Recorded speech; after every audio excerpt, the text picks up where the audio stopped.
So hi everyone, my name is Sam Phiriyakulkit. I'm from Thailand and just currently graduated in this May.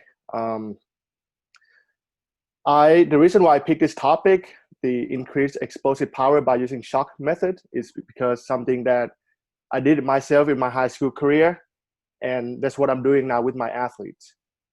And because this is my first presentation ever, I would like to shout out to my coaches in my career that lead me to become strength and conditioning coach. There's four of them. First one, Coach Cassidy Cody. Second one, Coach Nate Tuttle. Third one, Coach Adam Conway. And the last one, Coach Kyle Van Wyk. So let's jump into it. So the shock method. What is a shock method, right? It was invented by the Soviet professor Yuri Vershansky to help his Soviet track and field athlete at the Moscow Institute of Aeronautic Engineers, where he was track and field, also a physical education coach. And after 30 years of using what we call the typical plyometric, he finally come up with another version of plyometric, which is more than just a normal jumping exercise that he personally called the shock method. Or in the easier term for us to understand, we call that the true explosive plyometric. So what is it? It is a quick and powerful involuntary contraction muscle, especially the tendons, because the muscle won't change the shape very much, but the tendon will. It will undergo a lot of shortening and then lengthening.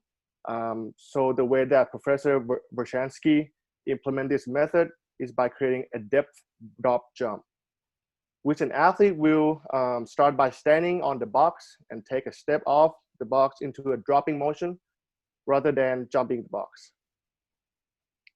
Noted that I said stepping off the box rather than jumping off, which will carry your momentum forward.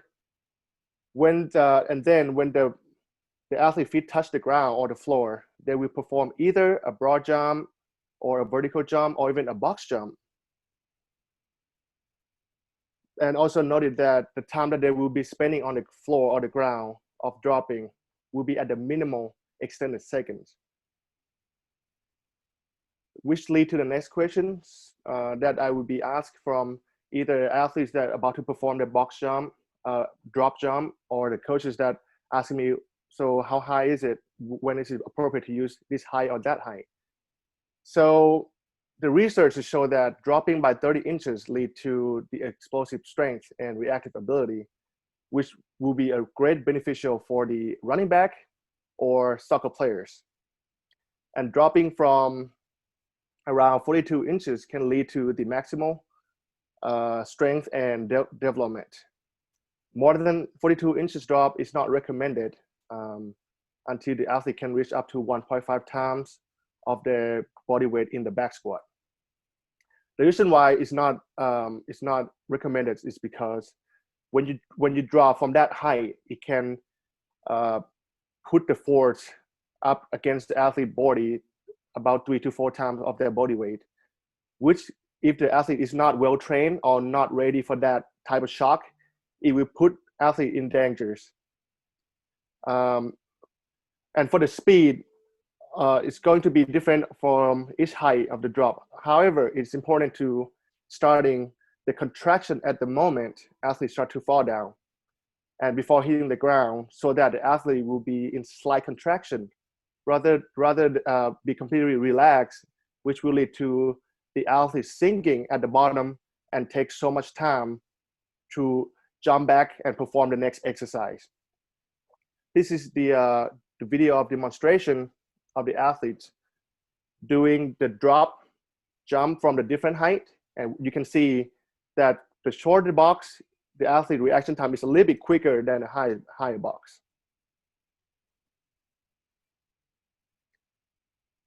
Then a little bit higher.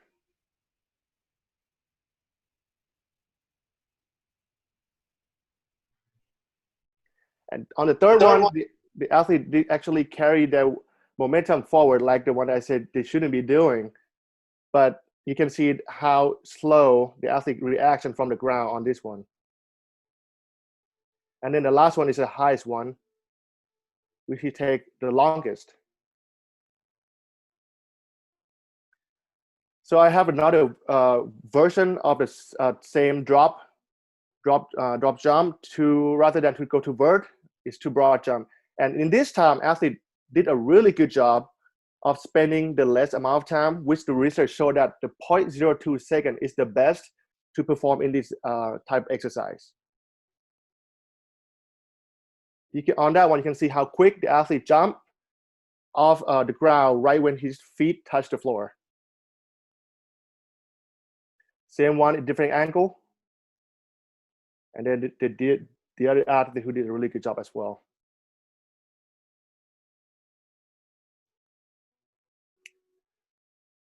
So what are the effective of depth jump training? And there are three main keys for that. The first one is lead to the greater central nervous system stimulation.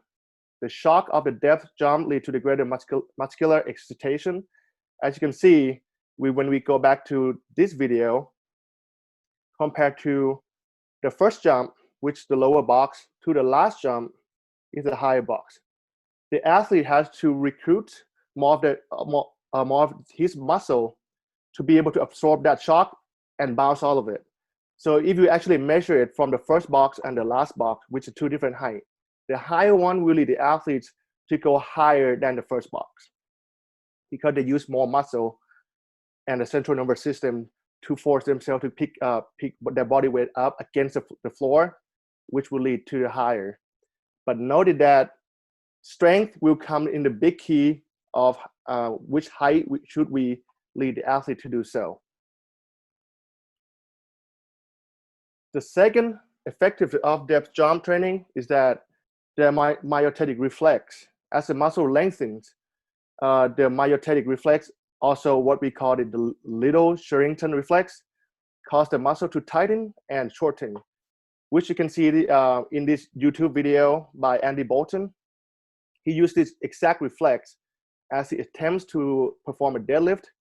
He does 3 hamstring stretches, and on the third one, he begins to lift.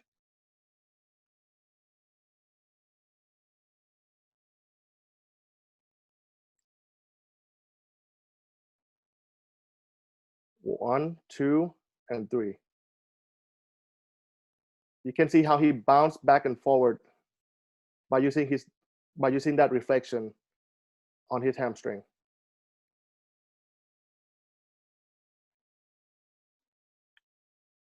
And then the third effective of depth jump is that the neurogenic effect is occur when the time between stretching the muscle and the subsequent shortening become quicker as the premotor cortex anticipates the shocks.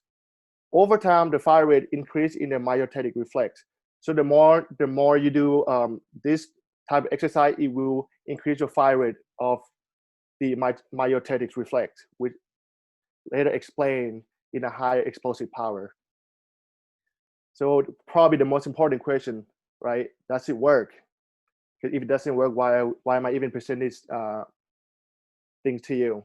And the answer is yes, it does work.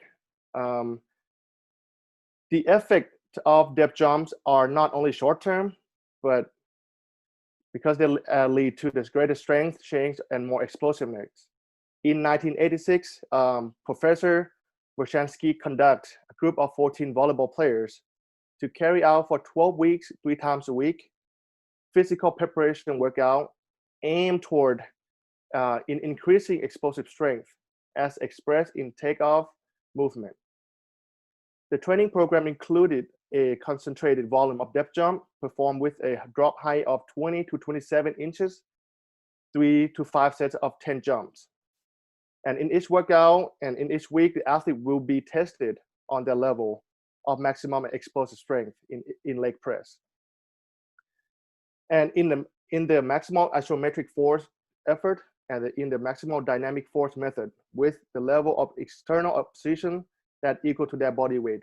So you can see in the picture that when the person will test their leg press, they will put actually their body weight when they're doing it.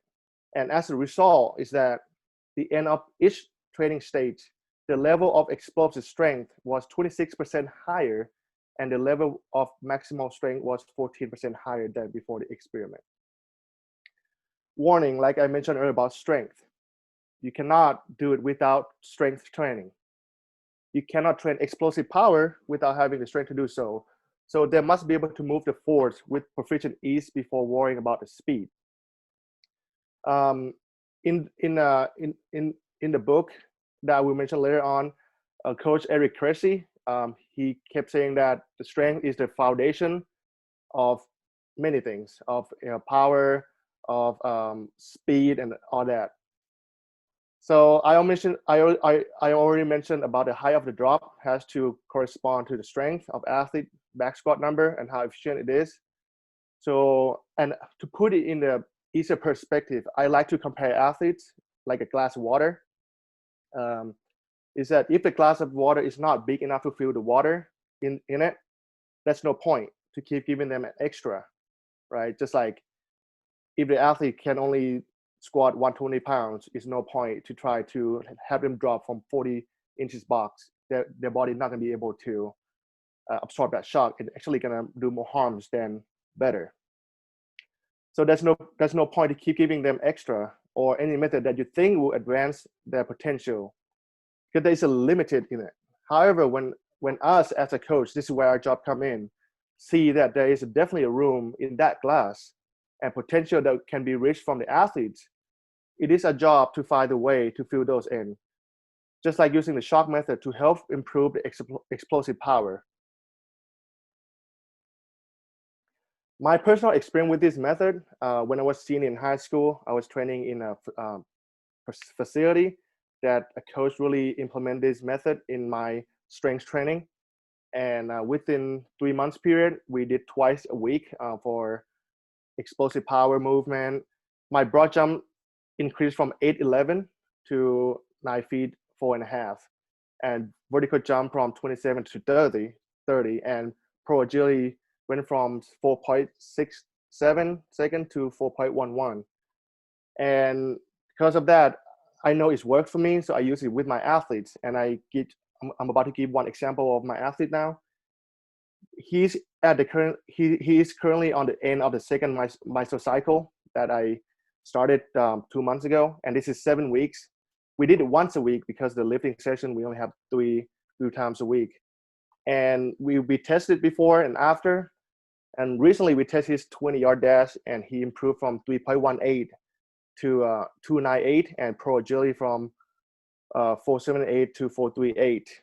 Yes, I did not test broad jump or vertical jump, but as you can see that his 20-yard go faster, it must be because that he have more explosive power to get out of the block, to get off of his start, which will improve his time. And agility, you must be able to explode out of the cut in order to move sideways, and explosive power will come in for that reason. And how to implement it in the strength and conditioning program, especially in the off-season training. It is very difficult because every place have a different day availability, a time period that you can lift and all that, especially in COVID. When COVID hit, some athletes do not have access to it, so now we have to play around that. But let's say you have 6 days available. Again, like I mentioned earlier, strength is number one key. So you have to have strength-based training with all lifting in. So I will put that 3 times a week, and then you try to fit in one explosive power or speed agility work with that lift, and then one on, and then 2 conditioning days by itself. If you have 5, you can see in the chart that will go down and have to fit in. And especially for me now, training high school athletes, we have 3 lift and 3 sessions total. So I have to fit the speed and agility and conditioning in 2 of those 3 days. And it is difficult, but it works so far. So implementing for football, it's the pro that will come out, help in bursting, cutting, get off, jumping, fire up the stand, soccer player changing direction, leveraging on one side while kicking the ball, bursting, volleyball, jump, spike a block, and track and field, getting off the block, phase 1, build up to acceleration. Recommended book, an ebook that I have is Shock Method. You can go find an ebook right now. It's about $75, I believe, by Professor Bachansky. The Ultimate Off-Season Training Manual by Eric Cressy. This is when he will tell you, will tell in his book explaining when it's appropriate to fit in, um, explosive power, agility in your off season, and the strength is number one key to make everything happen. If you have any question, please contact me at on Instagram, Sam_Phiriyakulkit, and Twitter at C3P_SS, and Gmail at Phiriyakulkit@gmail.com. It's my reference. And I would love to end with something that super important to me as a young coach, and what I found it's super effective to train a young athlete is that it doesn't really matter, in my opinion, how crazy your methods are in training the athletes. What matters the most is that you make the athlete inspired to come and get better. You inspire them you motivate them to be the best version of themselves. And as a coach, if I do those two, I think I did the right things. And my main goal at the end of my career is, hopefully it will last longer than I thought, is that at the end I'm building men who will compete fiercely, and what they do, they will help impact God's kingdom. And for me, if I can be that small pieces of their memories when they're success in their career, I think I'm success as strength and conditioning coach. So thank you so much for listening to my presentation.